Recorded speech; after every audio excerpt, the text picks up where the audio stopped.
These were giant fire ants, the most common of all creatures in the forest. And like the robin, their tiny brains were not clever enough to heed the wizard's warning. Numlock gasped at their overwhelming number and looked for somewhere to run, while the wizard stood his ground and gave a wicked smile. "Had you attacked a minute sooner, perhaps you would have stood a chance. But now I have this," Gelzuin said, and raised the wooden staff.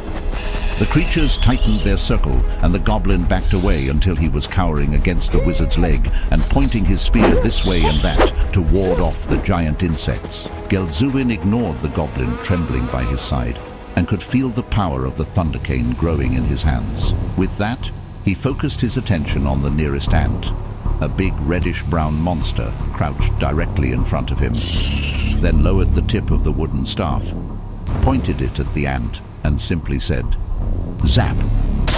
A bolt of lightning flew from the staff and sliced through the ant in a flash, then surged ahead to carve its path of destruction. The crackling light shot through the crowd of ants like a white-hot cannonball through a crate of eggs and cut through 6 dozen ants in a blur of blinding energy. These had merely been standing behind the first ant and were fried on the spot.